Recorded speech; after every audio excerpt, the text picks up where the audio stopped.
You're here. I'm glad you're here. So we've started a conversation several weeks ago, and the conversation was this, around the idea of what it means to love everyone always, right? Love everyone always. And I said to you at the time, I said, this is not going to be a marriage series.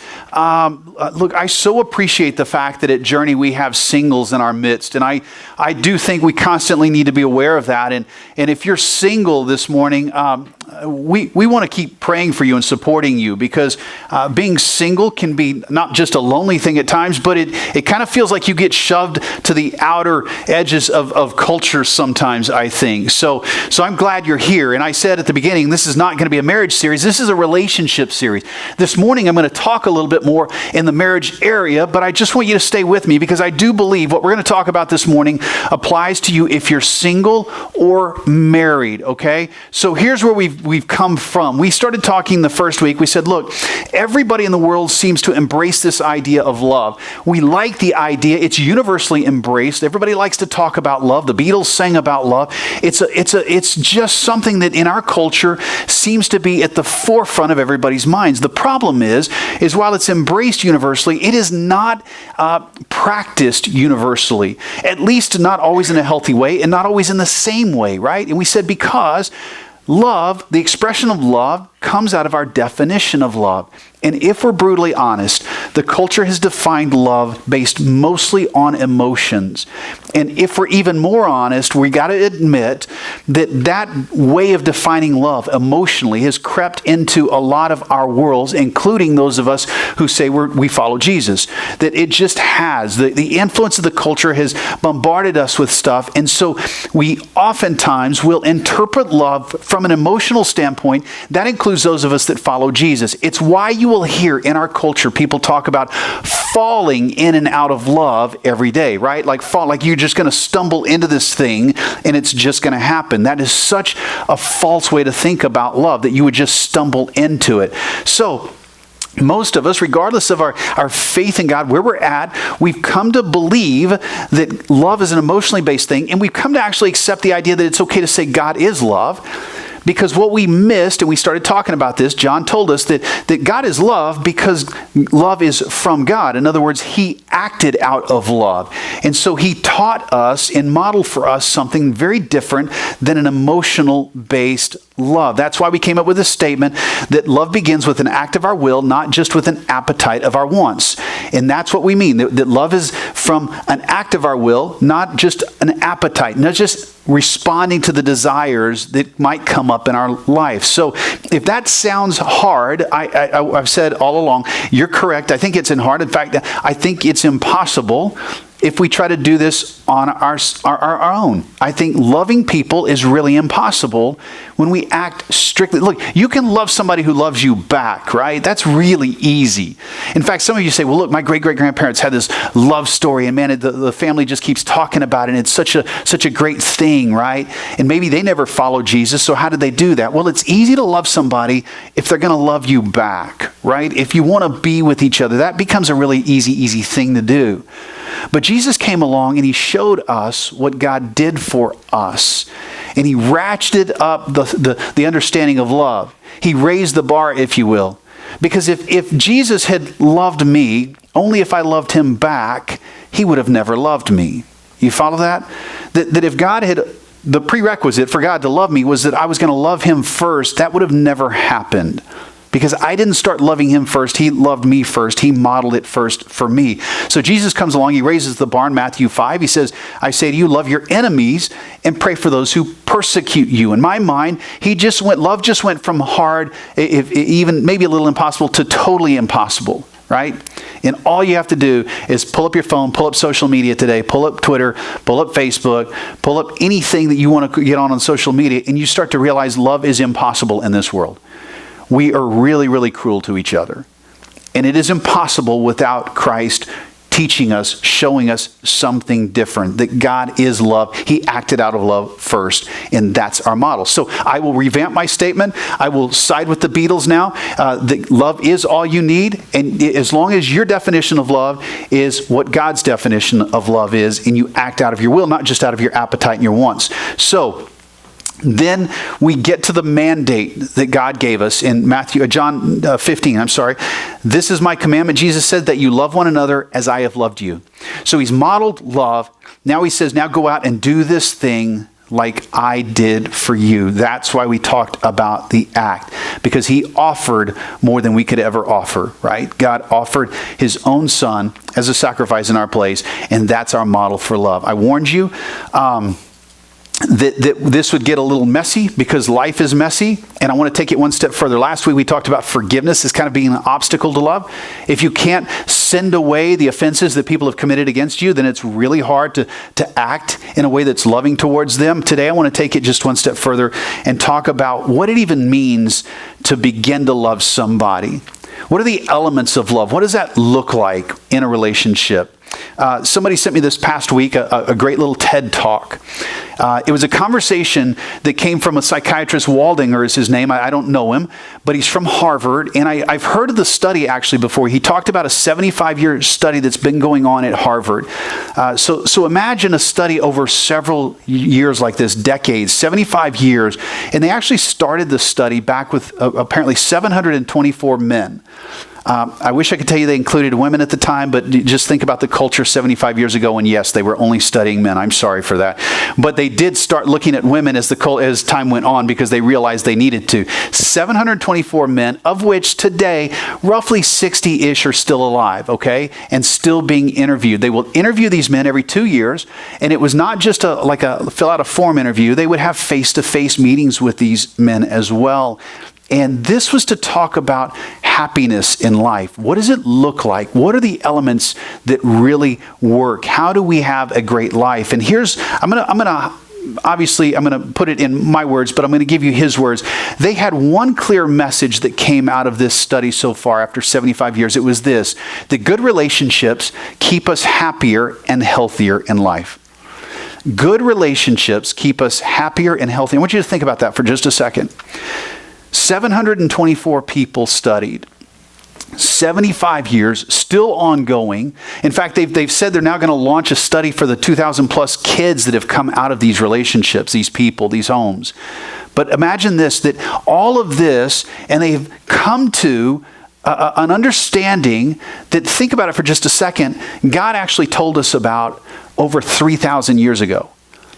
When Moses was writing Genesis, or was dictating Genesis, when Genesis, the account, came into play in our world 3,400 years ago, we saw this statement.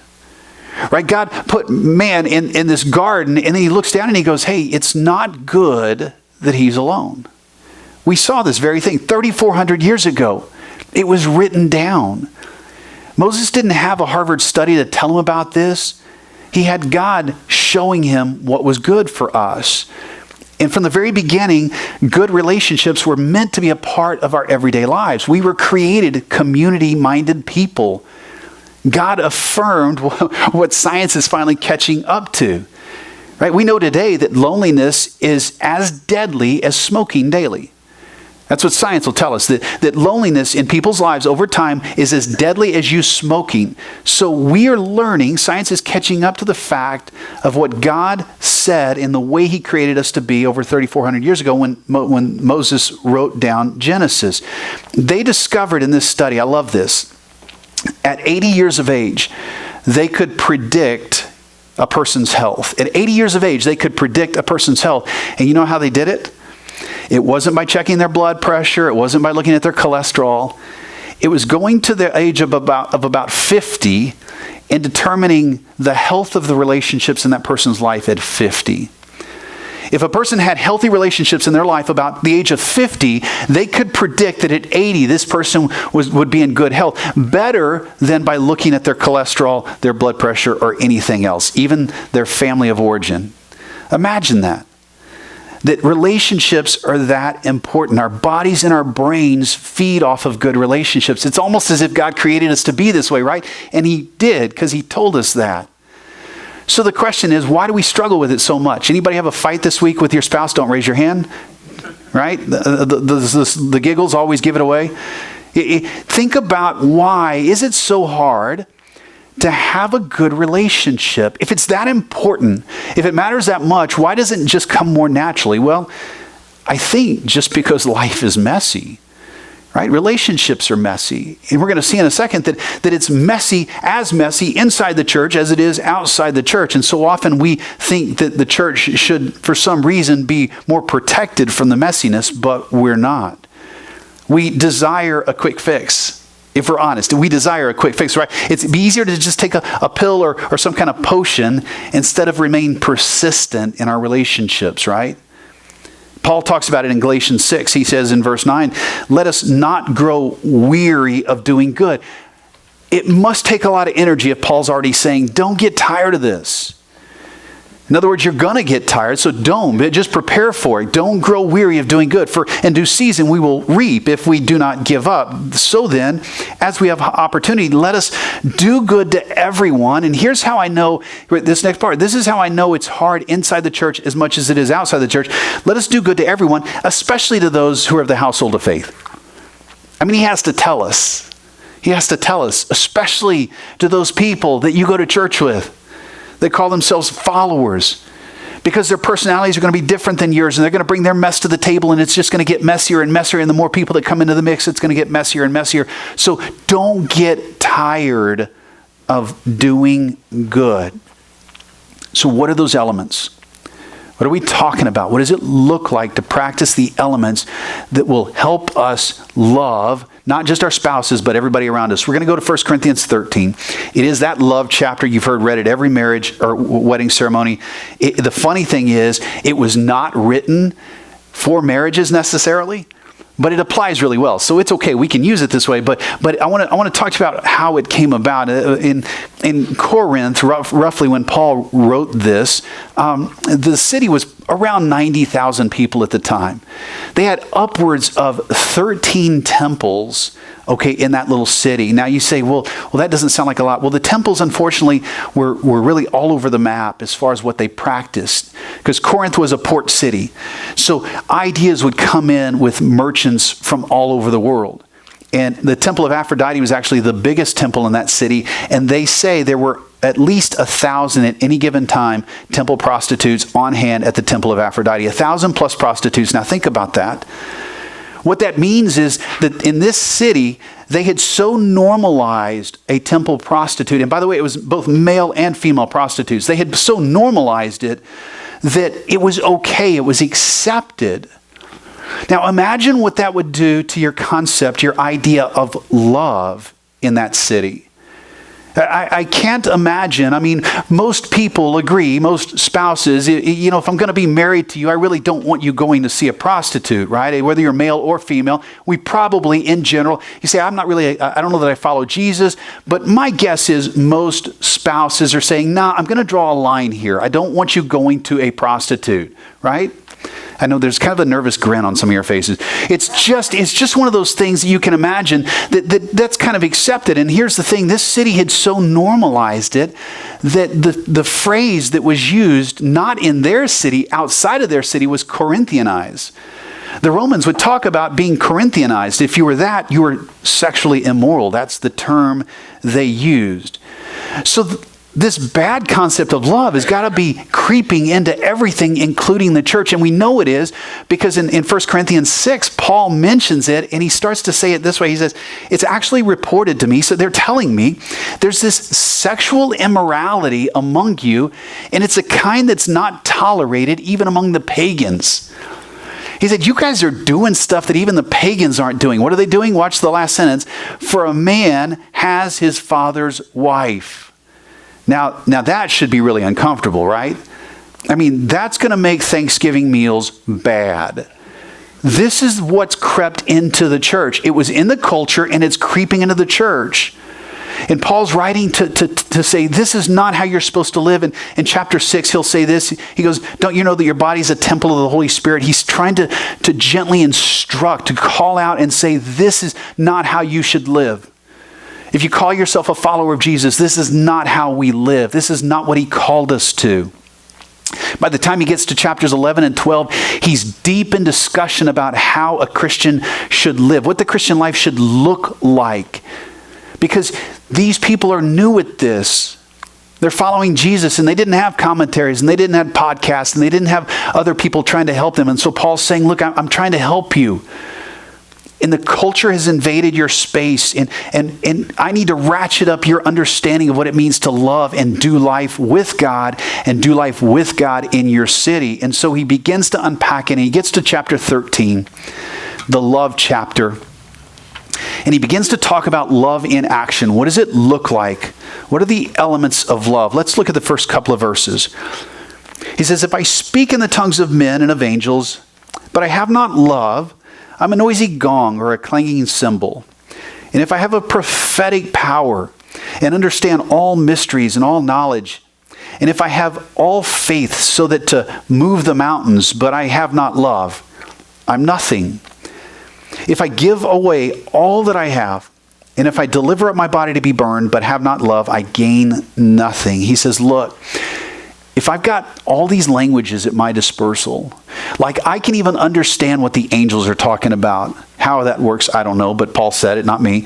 He said, if I could understand every language on earth, but I could speak to you, I could just walk down the street no matter who was with me, I could understand this. I was watching my Red Raiders play basketball yesterday, and I heard that in the locker room at Texas Tech, there are 4 different languages spoken every time they get together because there are so many international students now.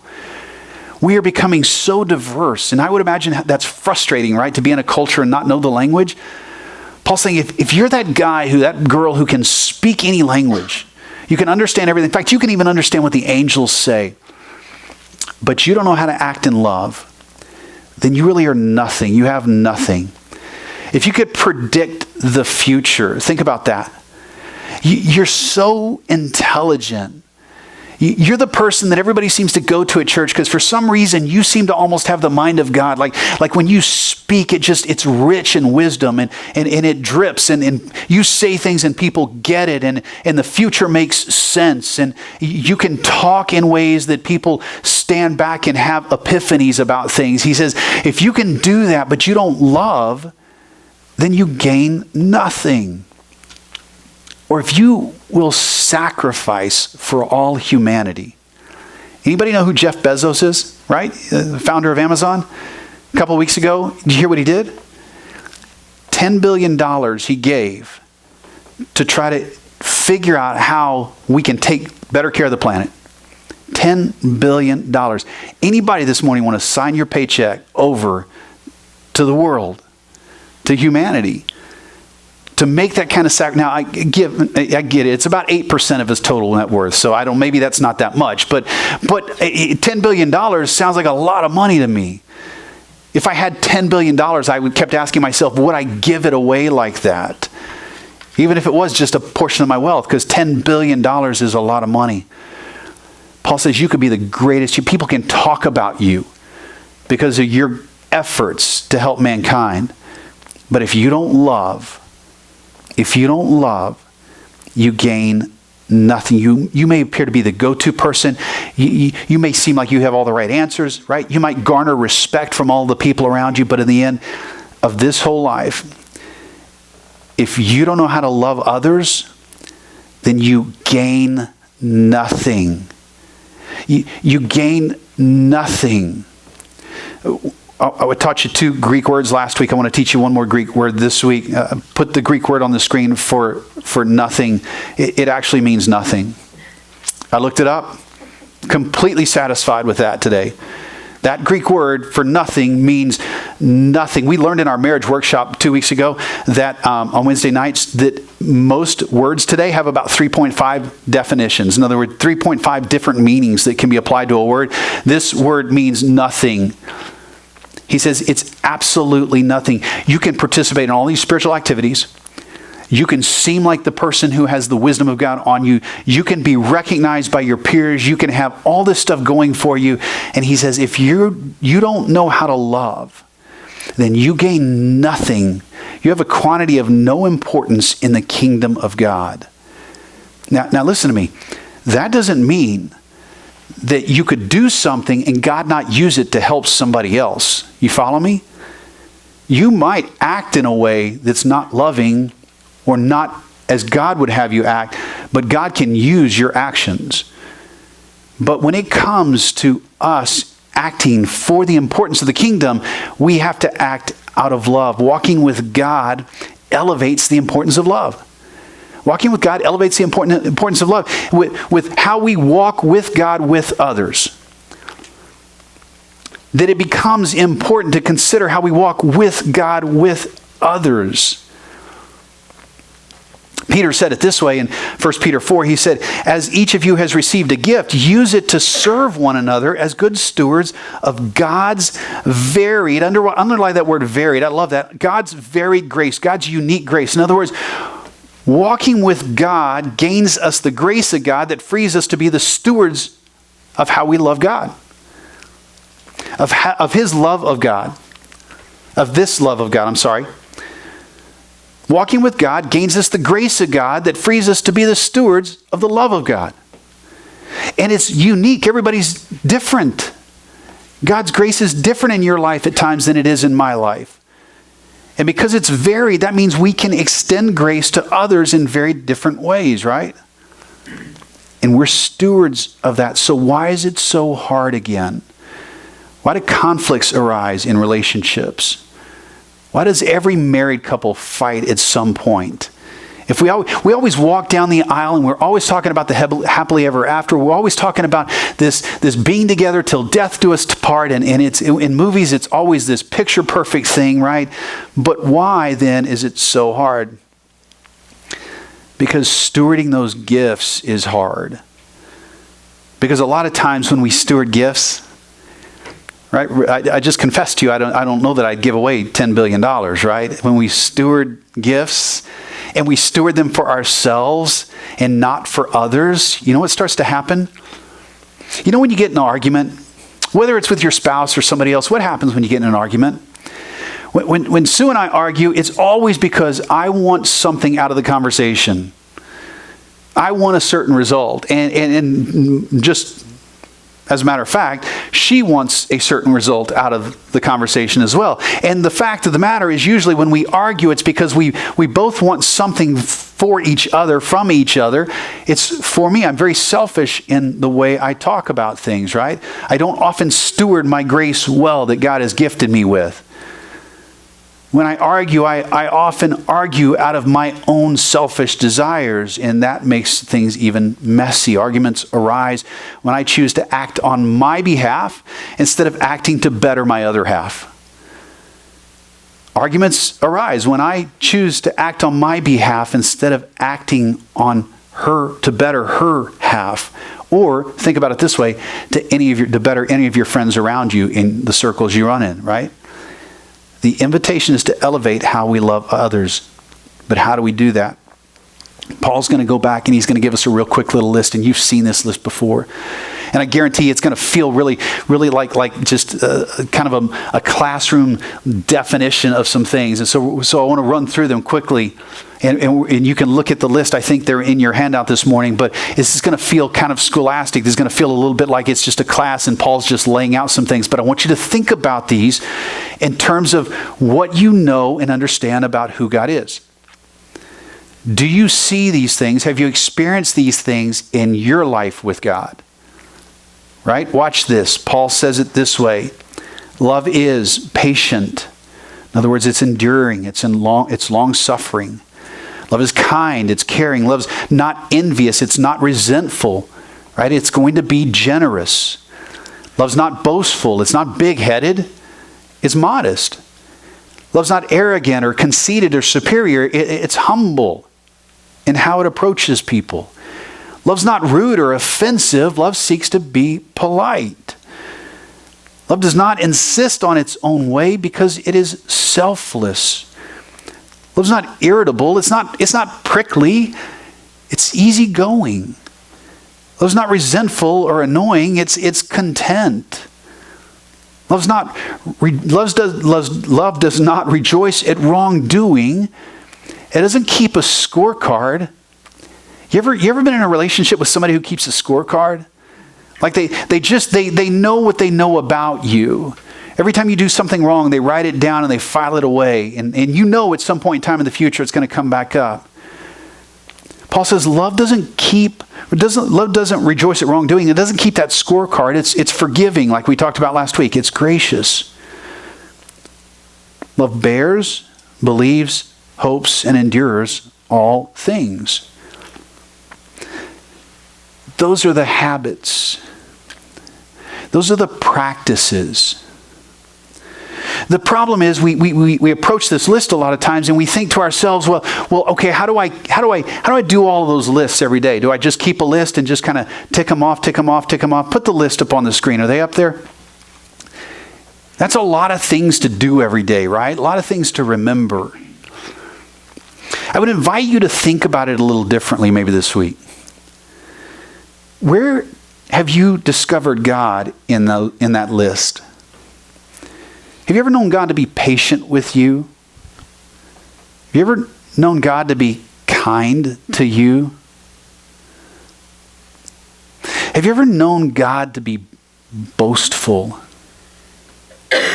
in his relationship with you? Like have you ever known God to be arrogant in his relationship with you? If you work through that list and ask yourself, where has God been this to me? I think by his grace, you'll discover ways that you can be that to other people as well. So many times we approach these lists and we just think, I've got to get them all done. And it just seems like another list and another thing to add to my life. Paul says, look, here's the description that I come up with. Here's what God has shown me through his Spirit of who he is. And this is what true love, real love, looks like. Now, it would be really good to begin to ponder these things and practice them. Last week I talked about forgiveness. I said forgiveness is this process, right? Well, this is a process as well. Life is a journey. This is all going to take some time and some effort. I love it. A few verses later, I think Paul, this is one of my favorite sections of Paul, when he makes this statement in verse 11, because he's just kind of made this really academic little list, this bullet list saying, do this, do this, do this. And when he gets to verse 11, he makes this statement. He says, when I was a child, I spoke like a child. I thought like a child. See, you know what? When I was little, when I was a kid, I thought like a kid. I acted like a kid. And he doesn't say, and people just hated me for it. He just admits it. He goes, when you're a kid, you're going to do childish things. You're going to act in childish ways. You're going to behave in a way that a child will behave. But what happens? I reasoned like a child when I became a man. As you grow up, as you begin to practice things, as you see what God has done for you, and as you begin to live these things out, and as you begin to discover who God is, things should change. Paul says, when I became a man, I gave up childish thinking. It's a journey. It takes time. But he says, it happens. And these are the elements, these are the things you can begin to put into practice. Because you got to practice things, right? To get better at things. He says you got to put these elements in your life. You can't make anybody else embrace these elements of love. You can't make anybody else behave a certain way. You can only do what? Embrace them yourself and walk with God. There's a myth that a few years ago on our family vacation, I've talked about this several times. There's a myth that came up in conversation with our kids that is so prevalent in our culture. This idea that there is a right person for you to marry. That I have to wait until the right person gets here before I can get married. If that's what you believe, you'll never get married, believe me. I challenged the myth with this. I kept telling my kids, I said, if you wait for the right person, and all it takes is for one person to not marry the right person, and then like a domino, the whole system falls, right? Now, all of a sudden, you've knocked everybody off. It's not about the right person. So many times we think, oh, well, when I get married, that person's going to make me a better person. We love that. The old Jerry Maguire line, right? You make me a better person or something like that. That's a myth. These are myths. Love has to act out of what it's been taught. We have to have had a model. And Paul says, here's the model. And the model is not to wait until you're a better person. The model is not to wait until the right person along. The model is to begin to become the person that you want to marry. If you take this list this week and you put it in front of maybe a friend, or if you're not married, or put it in front of your spouse if you're married, and say, wife, which one of these do you not want me to work on this week? They're probably not going to mark anything off the list. Just be honest. Right? What are you going to mark off that list? Hey, it's okay. If you're impatient with me this week, that's okay. I can tolerate that. You going to be okay with that? Look, you don't have to be kind. You were overly kind last week, so we're going to let you off the hook this week. You don't have to be kind. You can be a little envious. I don't care. That makes you act out right. Yeah, I don't care. If you want to boast about yourself all week, why don't you take the week off? Just go do that. Just go ahead and be arrogant while you're acting out this week as well, right? Nobody's going to mark anything off this list. It's a list. It's the elements that model what God did for us. The question is, do we know what He's done for us? Stop waiting for somebody else to make you better, right? Start becoming the kind of person that you would want to marry. That applies to singles and married people. These are elements that we can put in play in our lives. But to get there, you've got to discover, are these elements that I see that God has done for me? Walking with God elevates the importance of love. How we walk with God with others. How we walk with God with others. There's a great quote by Mark Twain. I love this. I hadn't seen it. It's pretty fresh to me. Talking about life and love. He says, there isn't time, so brief is life, for bickerings, apologies, heartburnings, callings to account. There's only time for loving, but an instant, so to speak, for that. I don't buy into the quote 100%. I think things like bickerings and apology and heartburnings, I think that's just part of natural life. So to think that that's never going to happen is far-fetched. But I love his appeal to how short life is. We can focus our whole lives on trying to find that person to make us better. We can focus our whole lives on waiting till we think we're just going to fall in love or stumble into these practices.